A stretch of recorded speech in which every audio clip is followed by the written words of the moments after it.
So Grassroots Outdoor Alliance, we are an organization that is a benefit organization for outdoor specialty retailers. We're owned by our retail members. And started 20 years ago. We were, I think it's fair to say that we started as a buying group, as an organization. And we're still categorized that way with a lot of people.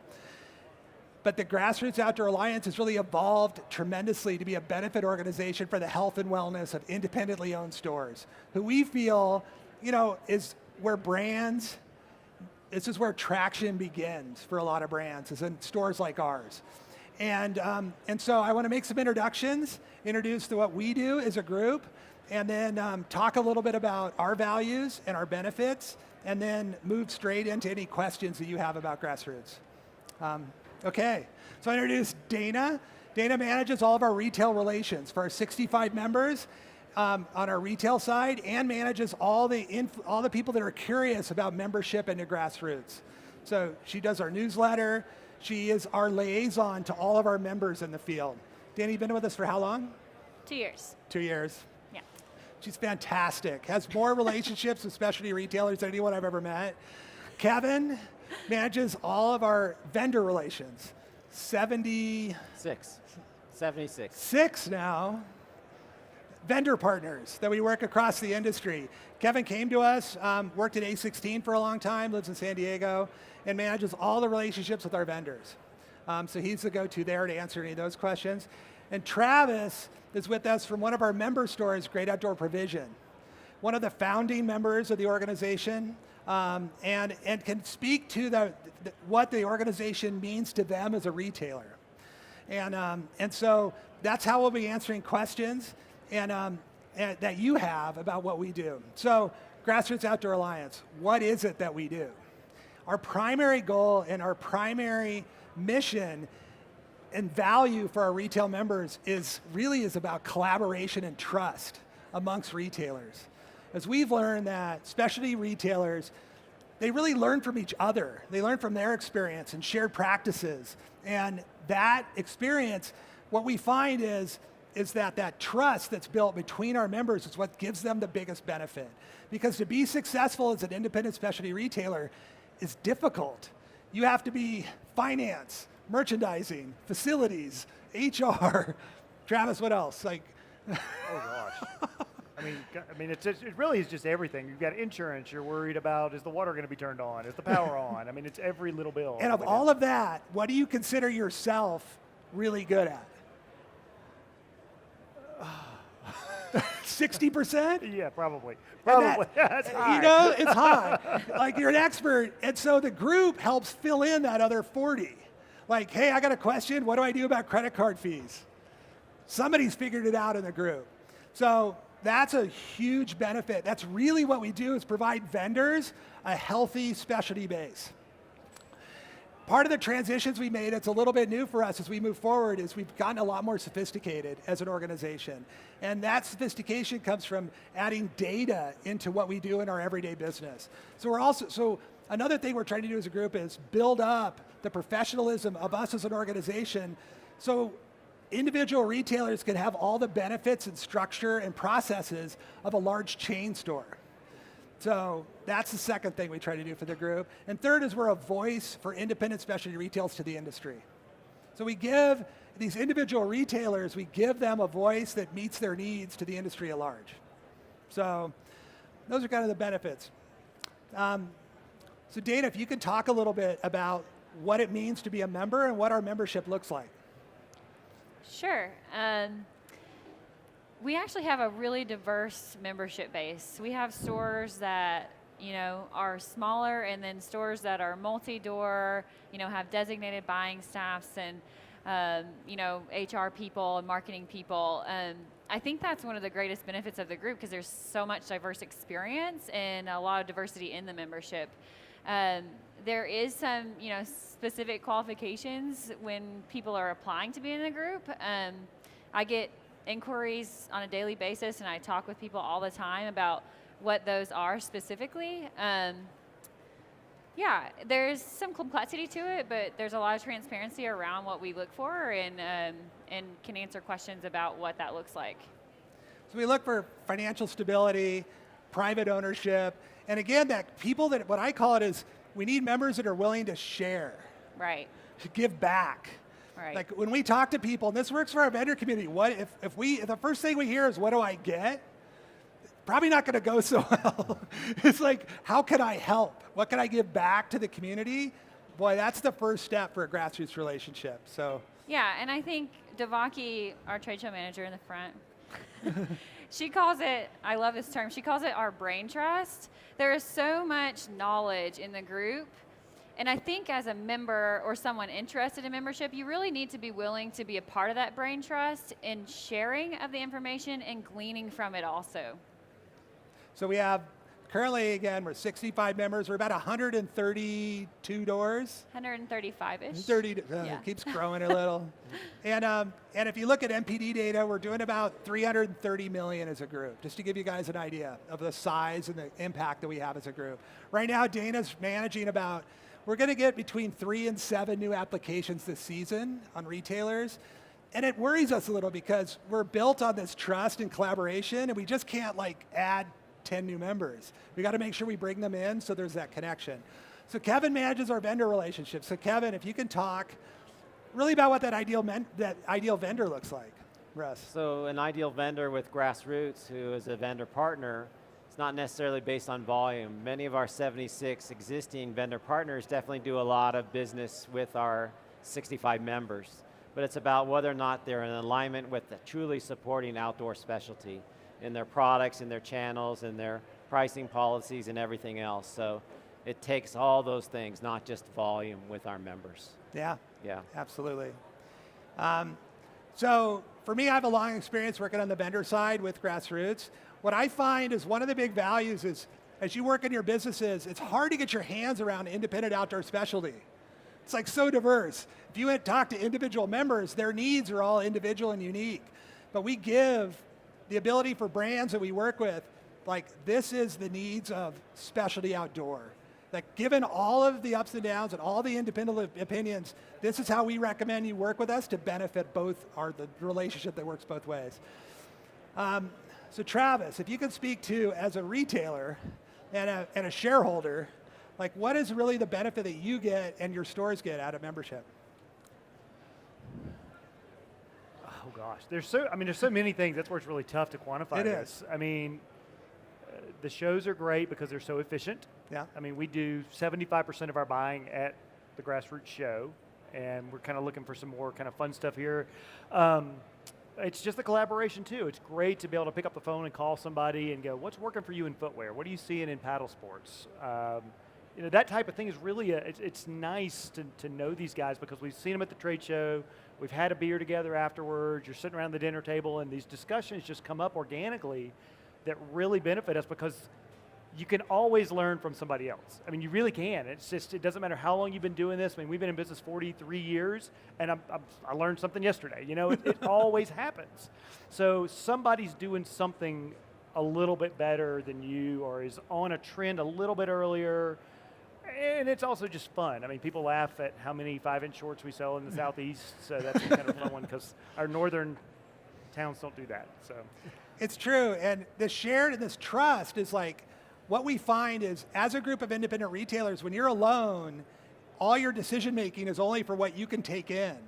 And what we find is we can react to trend up or down as a group because we share that information, and it helps us be more successful. Like we know, like right now in our organization, our inventory levels are down 10% over last year. And that's part of that collaboration, knowing that we were going into a challenging market. The whole group worked together.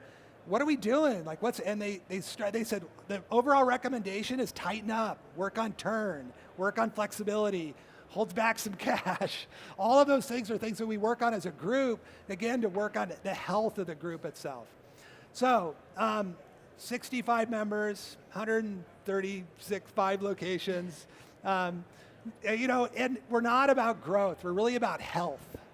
And we're really about providing value in both directions. So the last thing I'll go over quickly, and Devaki, you can add in any time, is our trade shows. So I don't even like calling them trade shows. They're really, we do these buying events at the beginning of each season. And those events are built around the needs of our buyers. So we try to create an event where our vendor partners come in, we book all the appointments for our buyers. We make it as easy as possible for our retailers to get 70% of their work done. So they can show up in a quiet environment with dedicated booths that are closed off with no music, no noise, so we can get work done.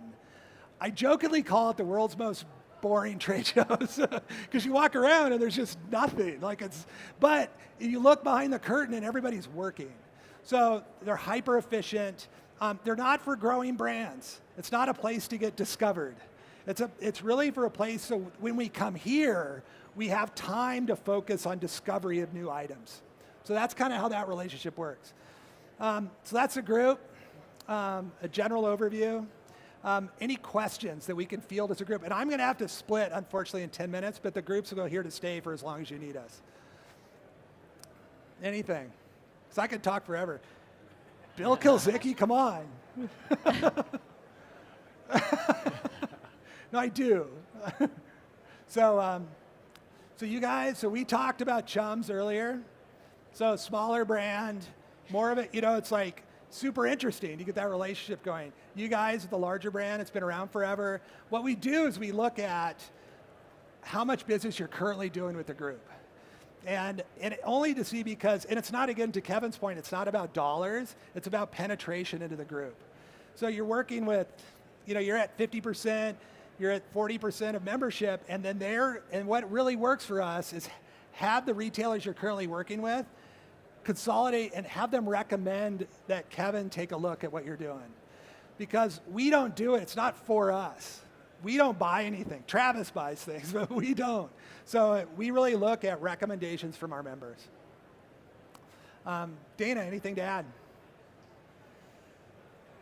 There's a lot to add, I think, but yeah. I think you've covered a lot of it really well. It's simple and complex. I think it would be easier to have questions from retailers. Come on, somebody ask a question. Wow. Just go right to the I jugular. know. Yeah, right. Yeah, we talk about it constantly. And, and we did it years ago. What was that? It was called Iron Mountain. Mountain, Yeah. And I would say we learned a lesson in that. And I've done product development for many years. And we're very conscious of how difficult it is to make something of value. Let's just put it that way. So of course it comes up. And especially when there's some excess capacity in the global supply chain right now, we get calls constantly. And the best I can answer is that we are very leery of doing a private label program because we know how difficult it is. But we also think it's a competitive advantage for many large retailers that we're constantly looking at. But if we did it, it would go in with very open eyes. And we have no plans currently, except it comes up all the time. Scary. I think the Iron Mountain line had like a 40% return rate. Yeah. Oh, wow. Yeah, on some of the Kevin. chairs. And you On the also, chairs. and I'll tag onto that a little bit more. But you also have to remember, we're a very diverse group. Something that may work for me in the Southeast, like my 5-inch shorts. 5-inch inseams.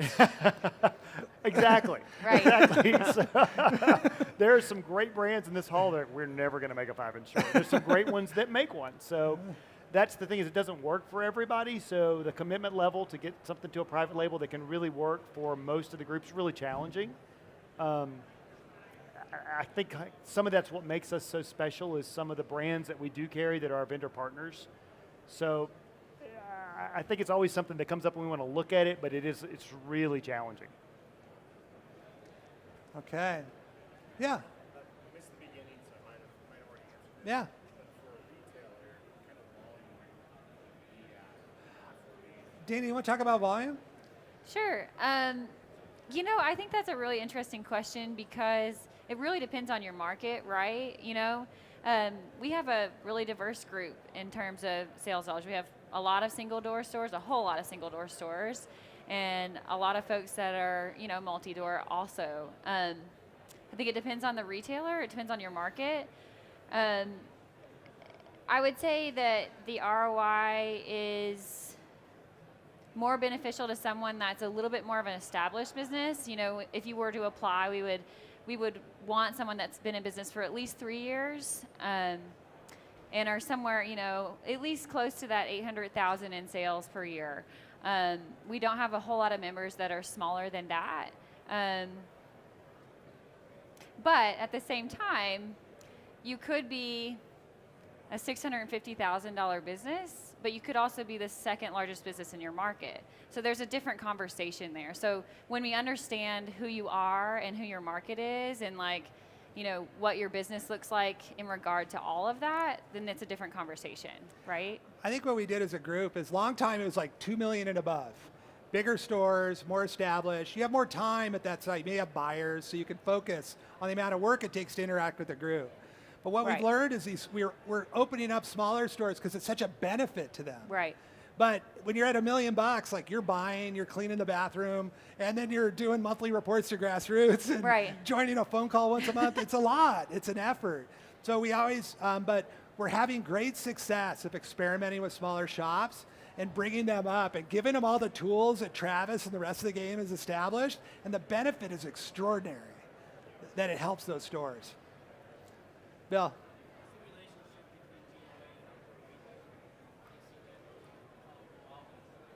Yeah, it's awesome question. So, trade show discussion, and then I'm going to run after this one. So you guys cover. So our shows are in June and November, early. A lot of you brands are moving your order dates up, so we've got to see the line early and intensely to make the order deadlines, and and they've been really efficient and established. Outdoor Retailer contacted us. Well, first I'll answer, we're totally independent. There's no connection at all. We are a completely independent organization.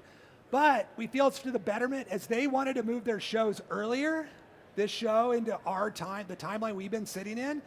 We could either go into competition or go into partnership, so it was harmonious.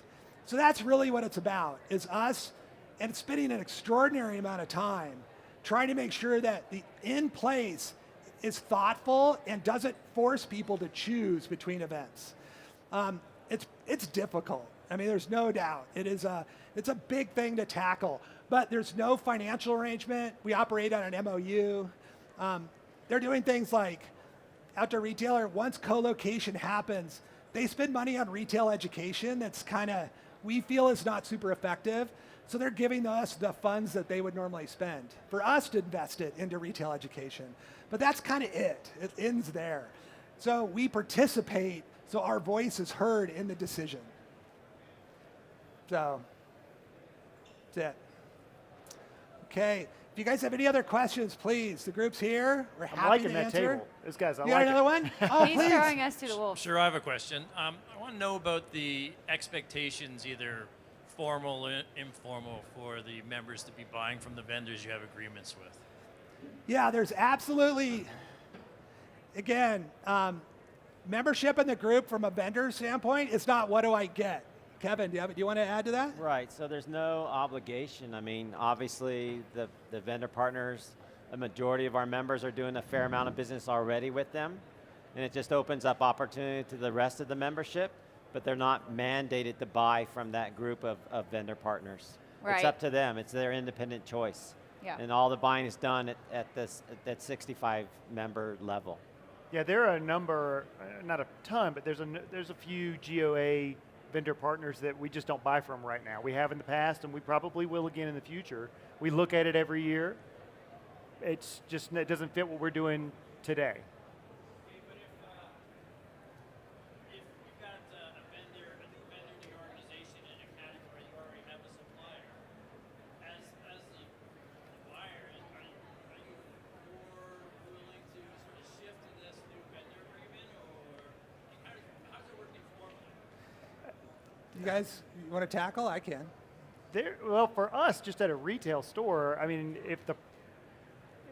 really it's all about the product. I mean, that's really kind of where it starts. If the product's compelling and it's a better product than what I'm selling now, and it's going to be a better value and a better benefit to my customers, because we really operate on that need-benefit selling model.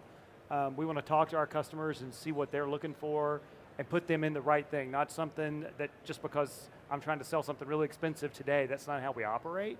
So if that's the best product in our stores, we're going to buy that one really regardless, but if there's two things that are absolutely equal, I'm going to give the GOA vendor partner the nod on that one every time.